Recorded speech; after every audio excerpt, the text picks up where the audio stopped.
Death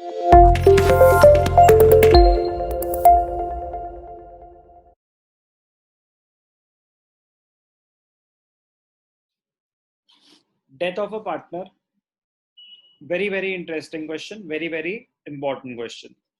इसमें एक छोटा सा कॉन्सेप्ट सीखेंगे हम। कॉन्सेप्ट का नाम है calculation of affective ratio. Calculation of affective ratio, ऐसा कुछ रिटायरमेंट के टाइम भी आया था, एडमिशन में भी आ सकता है, किसी में भी आ सकता है, तब बातों बातों में डिस्कस हुआ था। ध्यान से देखना कॉन्सेप्ट क्या है, कब यूज होता है। X and Y are partners. The partnership deed provides inter alia मतलब among other details, some few are as follows. Details बता रहे हैं partnership deed की. Accounts are to be balanced on 31st March every year. Okay. That the profits be divided X one half, Y one third, and carried to reserve 1/6. X one half मतलब 1/2. Y one third and reserve 1/6. तो 1/2 is 2, 1/3 is 2, 1/6. Base common नहीं, हमेशा LCM ले लेना चाहिए, base common करना चाहिए 2 3, तो 3:2:1. X Y and reserve, third बंदा कोई इंसान नहीं है। जब हम बिजनेस कर रहे थे, जब हम बिजनेस कर रहे थे तो 3/5 मिल रहा था एक्स को, 3/6 मिल रहा था एक्स को, 2/6 मिल रहा था वाई को, और 1/6 हम ट्रांसफर करते जा रहे थे रिजर्व में। एक्स वाई जेड का आपस में रेशियो क्या था, एक्स वाई जेड कह रहा हूं, X Y and reserve 3:2:1। But वो तब जब बिजनेस चल रहा था। अब अगर बिजनेस में बंद कर रहा हूं तो रिजर्व कोई इंसान तो है नहीं, उस टाइम पे थोड़ी ना मैं कोई रिजर्व में ट्रांसफर करूंगा, कोई लॉजिक नहीं है। जब रिकॉन्स्टिट्यूशन हो रहा था तो जो रिजर्व बने हुए हैं वो भी पार्टनर्स में डिस्ट्रीब्यूट हो जाते हैं, नए रिजर्व क्रिएशन तो बहुत दूर की बात है। तो पॉइंट क्या है कि जब डेथ हुई तो वो कह रहे हैं कि रिजर्व तो भूलो, एक्स और वाई का आपस में रेशियो क्या था। तो effective ratio between X and Y, effective ratio between x and y is equal to 3:2. x और y का अफेक्टिव रेशियो क्या है, 3:2। 3:2 का मतलब होता है 3/5 2/5। जो भी कैलकुलेशन x और y के बीच में अब होंगी वो 3:2, 3/5 और 2/5 के हिसाब से होंगी। तो रिजर्व में जो ट्रांसफर कर रहे थे वो तो जब बिजनेस चल रहा था उस टाइम की बात है। अब तो बिजनेस बंद हो गया, रिकॉन्स्टिट्यूशन है, पार्टनरशिप एग्रीमेंट चेंज हो रहा है, देखते हैं। तो in the event of death of a partner, the executor will be entitled to capital to his credit. जो भी जब किसी की डेथ होगी तो उसके एग्जीक्यूटर को क्या क्या मिलेगा, एक तो कैपिटल बैलेंस मिल जाएगा, his proportion of profits till the date of death based on average profits of the last 3 completed years. So till the date of death on the basis of previous year's profits, time basis है, turnover basis नहीं। By way of goodwill, his proportion of the total profits for the 3 preceding years, 3 साल के पिछले जो profits हैं उसमें से अगर मैं पूछूं अच्छा उसका पोर्शन कितना है, जितना भी है वो गुडविल मान लो, जिसकी भी डेथ हो रही है उसकी कैलकुलेट करेंगे। तो एक उसको उसकी कैपिटल मिल जाएगी, एक share in profits till the date of death, और एक share in goodwill. Balance sheet जब रीड कर रहे हो तो ध्यान से देखना कोई फ्री रिजर्व तो नहीं है, रिजर्व है, कुछ मेंशन नहीं है तो वो फ्री रिजर्व है। कोई अक्यूमुलेटेड लॉस तो नहीं है, नहीं है।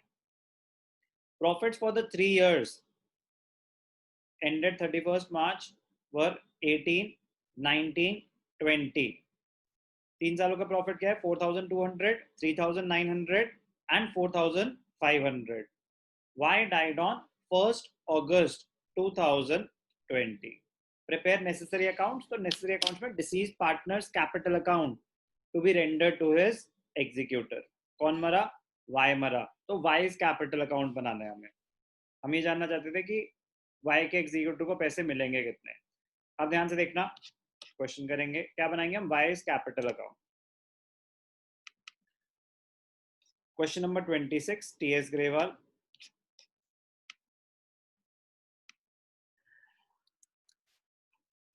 ध्यान से देखना. तो जब पीरियड शुरू हुआ, जब डेथ के टाइम कैपिटल बैलेंस क्या था? By balance BD. किसकी डेथ हुई? Y की.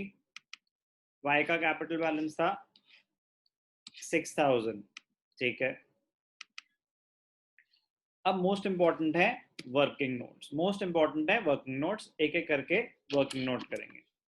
पहले share in profits till the date of death कर लेते हैं. ध्यान से देखना, इंपॉर्टेंट चीज है, इसलिए एक बार ही दोबारा रिपीट करूंगा. ध्यान से देखना. Working note number 1, calculation of affective ratio. Very very important, इसलिए मैं आपको एक बार ही दोबारा डिस्कस कर रहा हूँ. अफेक्टिव रेशियो कब निकालना होता है? जब कह रहे जो आपका रेशियो गिवन है ना, उसमें से कुछ जो है वो रिजर्व में ट्रांसफर हो रहा है. तो जो इंसान है उनका रेशियो बताओ. तो 3:2:1 नॉर्मल रेशियो था जब बिजनेस चल रहा था. अफेक्टिव रेशियो, अब at the time of reconstitution reserve में थोड़ी ना मैं कुछ ट्रांसफर करूंगा, तो रिजर्व को भूल जाओ. तो अफेक्टिव रेशियो क्या हो जाएगा? Between X and Y 3:2. 3:2 का मतलब होता है 3/5 और 2/5.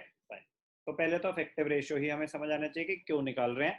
क्योंकि रिजर्व अब एग्जिस्ट नहीं करता. रिजर्व में कुछ ट्रांसफर नहीं करना. एक्चुअल रेशियो जो इन दोनों का आपस में है वो अफेक्टिव रेशियो 3:2 मतलब 3/5 2/5. Next, calculation of share of profits till the date of death. Death हुई कब है? 1st August. ईयर मेंशन्ड है तो देख लेते हैं. Y died on 1st August 2020. ध्यान से देखते हैं अब एक एक करके हम. Proportion of profits till the date of death, average profits of the last 3 years. Okay. Date of death 1st August 2020. एक सेकेंड.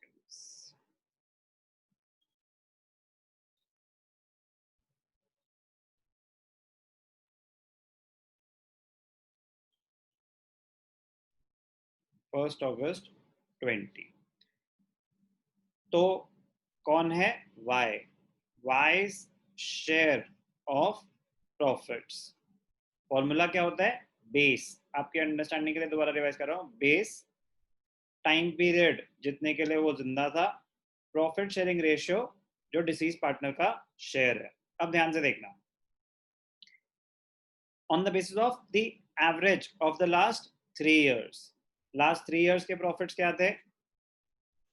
लास्ट 3 years के प्रॉफिट्स थे 3,900, 2018 के 4,200, 3,900 और 4,500. दिख रहा है एवरेज 42 है, बट आप कैलकुलेशन करके दिखा देंगे. 42 बीच में आ रहा है ना. 42, 39, 45.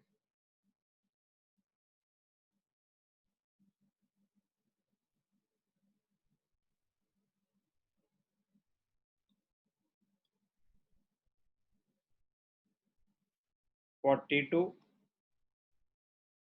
39 45 डिवाइडेड बाय 3. ये तो हो गया average of the last 3 years. कितने महीने के लिए वो जिंदा था?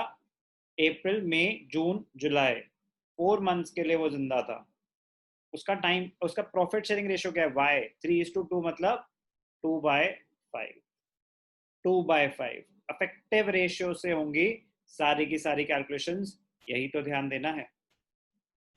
तो एवरेज क्या बोला आपको? एवरेज क्या आ जाएगी इसकी? 4200 आ जाएगी एवरेज. 4200 इंटू 4/12 इंटू 2/5, तो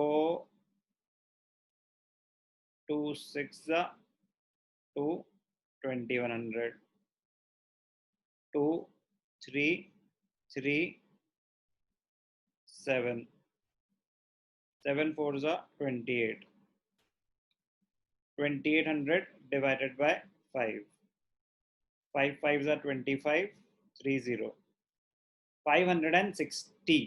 क्या है ये? Share in profits till the date of death. Very very important. सारा खेल वर्किंग नोट्स का ही है। थर्ड वर्किंग नोट भी कर लेता हूँ, फिर एक साथ हम अकाउंट में दिखा देंगे। Calculation of share of goodwill. Share of goodwill में उसने क्या बोला था? His proportion of profits for the last 3 years। एक बार वेरीफाई कर लेते हैं क्या बोला था।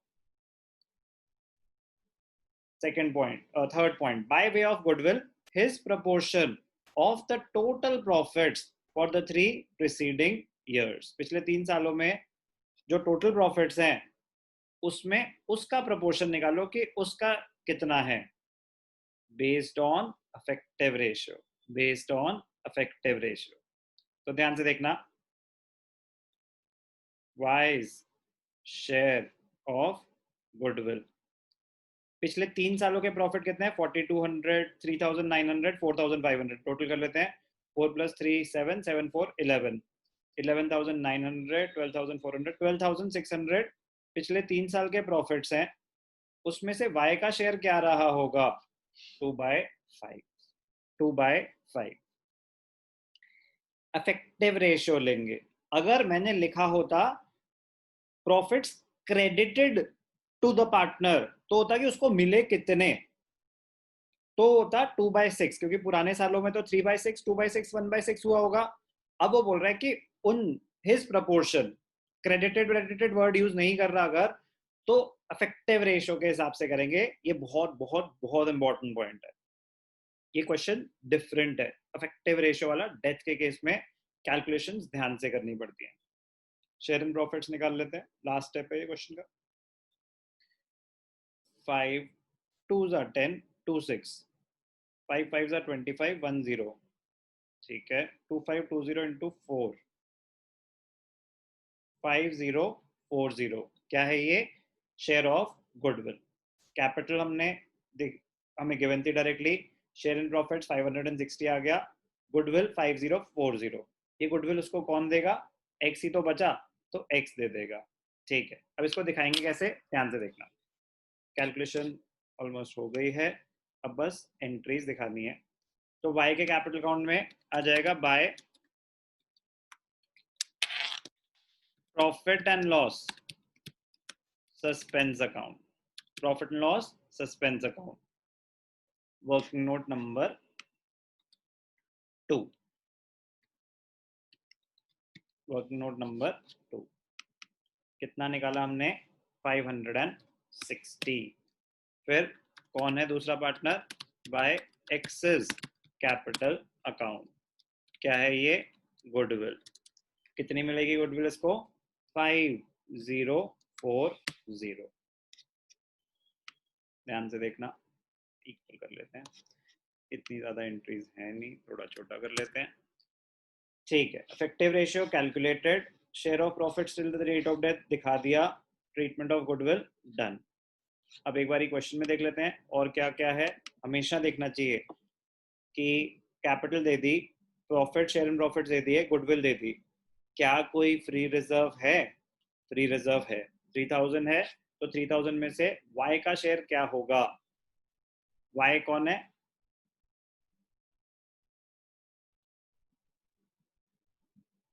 y 1/3। अब वो तो 3:2 के हिसाब से हो जाएगा। इफेक्टिव रेशियो अगेन ध्यान से देखना, कैलकुलेशन सिंपल है।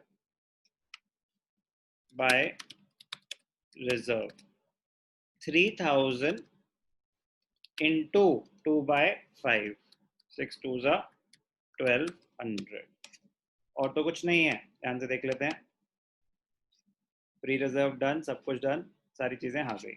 तो जो क्लोजिंग बैलेंस है उसको क्या करेंगे? It will be transfer to wise executor account. तो डेबिट साइड पे आ जाएगा टू वाइज एग्जीक्यूटर्स अकाउंट। कितना ट्रांसफर हो जाएगा? 12,800। Very very important question. क्या क्वेश्चन डिफरेंट क्यों था? पार्टनर दो थे and a part of the profits was being transferred to reserves.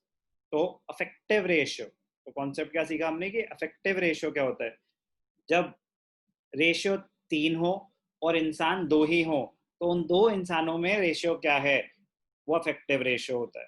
तो अफेक्टिव रेशियो कब यूज होता है? At the time of reconstitution. कह रहे रिजर्व को भूल जाओ, वो तो during the course of business होता है ना, कि कुछ हम रिजर्व क्रिएट करते जाएंगे।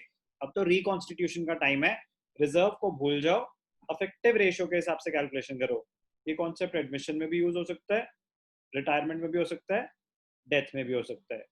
इसका जो लॉजिक है वो रिटायरमेंट और डेथ में ज्यादा इंपॉर्टेंट है।